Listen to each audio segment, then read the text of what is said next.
Welcome to the debate where we dig into the big ideas from our sister series, The Deep Dive. Today, we're tackling a really hot topic from an episode that certainly resonated with many listeners: the psychology and ethics of our true crime obsession. Our essential question for discussion today is this: is the widespread fascination with true crime primarily a beneficial and empowering pursuit for those who consume it, offering understanding and maybe a quest for justice? Or is it fundamentally a harmful phenomenon, really driven by exploitative media structures and perhaps even darker, less acknowledged psychological impulses within us? I'll be arguing for the genuine, if complex, benefits and empowering aspects that people often attribute to true crime consumption. And I'll be offering more of a critical perspective, focusing on what I see as the detrimental, ethical, psychological, and societal impacts of this genre. Impacts which, as you'll hear, I believe are heavily driven by media structures and, some potentially uncomfortable motives within the audience itself. Right. Well, it's undeniable how truly massive true crime has become. As we explored in the deep dive, it's been called a massive omnipresent media empire now, and that feels about right. We're talking blockbuster films, chart-topping podcasts, whole sections in bookstores, endless TV series, and social media has just amplified everything. Cases like Gabby Petito or the Kyle Rittenhouse trial, they rack up millions of views, real-time analysis. It's huge. Remember Adnan Syed on Serial? That really fundamentally changed the game for long-form audio storytelling. And more recently, the Jeffrey Dahmer series on Netflix, that became a cultural event for weeks. This acceleration, it seems really driven by how easy technology makes it to access and share and, engage with this stuff. Now, if you ask people why they consume it, let's call it the official narrative often surfaces. It's about puzzle solving, right? A basic human need to understand complex things, wanting to crack the case. Many are seeking justice, or they feel a desire to overcome chaos and find order in what often feels like a pretty random world. Okay. Experts like defense attorney Michael Dye have talked about a primal curiosity about human nature's dark side, an urge to understand that which is foreign to most of us, to try and make sense of the senseless. And for a lot of people, particularly women, it seems very much about mental self-defense and risk information seeking, seeing patterns, maybe understanding predator behavior, or even just recognizing red flags. They're actively seeking practical strategies. They want to feel prepared in the know, because that knowledge, even if it's uncomfortable, it seems to reduce the terrifying uncertainty of a random world. It subconsciously boosts a sense of safety. Researchers like Emily Mendiz have highlighted this. It's also sometimes framed as a form of emotion regulation, believe it or not. Some people actually find true crime surprisingly relaxing, maybe making their own problems seem smaller, that at least I haven't been murdered horrifically idea. Or it offers a controlled setting to face fears from a distance. Some psychologists even suggest it keeps an anxious mind focused on a kind of familiar chaos. And we saw that echoed on platforms like Reddit, where many listeners describe using true crime precisely to manage anxiety, feel empowered, and genuinely understand tactics or dangerous situations. Okay, I see why you'd frame it that way, and I definitely can't deny the genre's broad reach or how technology has accelerated it. That's clear. But I come at this from a pretty different angle, focusing more on what I'd call the unseen narrative and the underlying structural architecture of the whole media machine. As we discussed in the deep dive, critics like Whitney Phillips at the University of Oregon, they aptly note that the entire social media system, and the wider media system too, it's calibrated for views, engagement, and sensationalism. It's explicitly not ethics. It's fundamentally designed for clicks, and it pushes out more true crime because, frankly, it gets the eyeballs. Right. The algorithm. Exactly. And this calibration, this focus on engagement over ethics, it directly leads to profit trumping empathy, which is a really serious ethical concern, I think. We've seen countless examples of media companies not getting consent from victims' families, causing immense re-traumatization, Rita Isbell, the sister of one of Jeffrey Dahmer's victims, she articulated this so clearly, saying her pain, her very real pain, simply became a product for consumption. And Hay Minley's brother, speaking about Serial, powerfully stated, "This is not a podcast, this is real life." That just hits home, doesn't it? Yeah. And it highlights a core issue. While some motivations people have might be conscious, like you outlined, there's often a more complex and potentially uncomfortable mix of motives at play. Studies we talked about have found links not just to fear, but also to antagonism. Now, that's a cluster of traits, including things like aggression, Machiavellianism, which is, a manipulative, strategic approach to others, cynicism, psychopathy traits, and low agreeableness. This provocatively suggests that for some, the fascination might actually stem from relating, maybe unconsciously, to these antagonistic traits. Perhaps a kind of strategic fascination with how a crime was planned or covered up, or maybe a colder analysis of cruelty without the same emotional weight that most of us would feel. And furthermore, for those already experiencing trauma, consuming violent media supposedly for coping can ironically backfire. It can worsen mental health, especially for women who already report higher anxiety levels. It's like picking at a scab, really. A cruel paradox where diving deep into fear might actually make you feel less safe in the long run, not more. I absolutely appreciate your concerns about the media's profit-driven nature and its undeniable potential for exploitation. And that's a critical ethical conversation we need to have. However, I still firmly believe that for many people, particularly women, as the research suggests, true crime consumption fosters a genuine, or at least perceived, sense of defensive vigilance, and maybe even emotion regulation. It actively helps them manage anxiety, or at least feel like they're managing it, and feel somewhat safer by understanding potential threats and reducing that feeling of uncertainty. As we heard, some psychologists suggest that familiar chaos is more manageable for some than unfamiliar calm.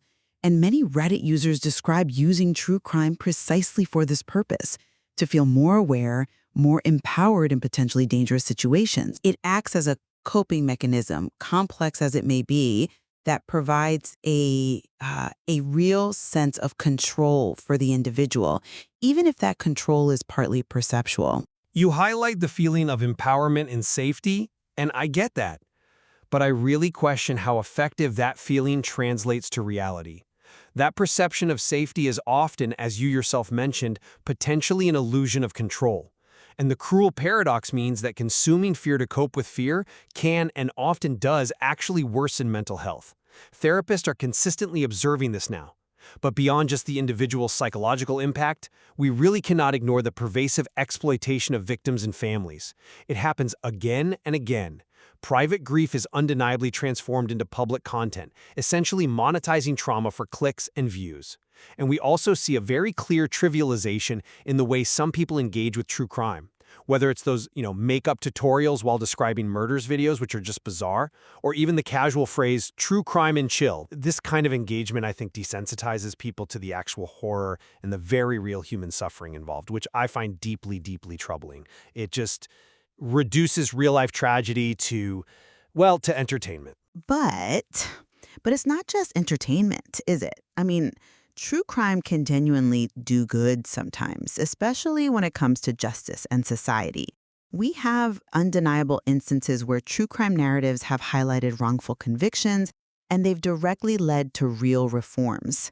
Think about the impact of organizations like the Innocence Project, often fueled by cases brought to light by media, or seminal works like Serial, which reopened a case, or Making a Murderer, which sparked massive public debate about the justice system.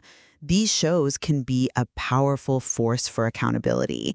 They can offer crucial insights into the flaws within our justice system and spur really important conversations that sometimes lead to tangible change. It can function as a vital, albeit unconventional, form of public oversight that brings hidden injustices into the light. Look, I appreciate those examples of positive impact, I really do. But I struggle to see that as the primary force or the typical outcome here. In fact, I'd argue this genre much more often creates unrealistic expectations for justice in the public and potentially even influences jurors, as attorney John Delk suggested in our source material. It can profoundly distort how people see reality through overly simplistic villain-saint narratives. Think about the media's portrayal of Amanda Knox, for example. These complex legal situations get flattened out. And worse still, there's often a disturbing romanticization of criminals. People obsessing over Ted Bundy or those fan groups for someone like Cameron Herron. It fundamentally undermines justice by shifting the focus away from victims and onto the perpetrators in a really unhealthy way. And this whole phenomenon is further compounded by the systemic bias we call missing white women syndrome. It's undeniable that white women victims receive disproportionately way more media attention than victims from marginalized groups. This doesn't reflect a genuine pursuit of universal justice. It reflects what the media system is incentivized to find and amplify for profitability. It means overlooking huge crises like the fact that there are over 2,300 missing Native American women and girls currently documented in the U.S., whose stories are almost never told with the same prominence or urgency. That's not justice, that's bias in action. Okay, while acknowledging the, let's call it the messiness of human behavior and the fact that motivations are rarely singular, I still think the enduring appeal of true crime, for many, is rooted in that deep primal curiosity about the darker side of human nature. It's fundamentally a quest to understand why someone would do that, to try and make sense of the senseless, even if we never fully can.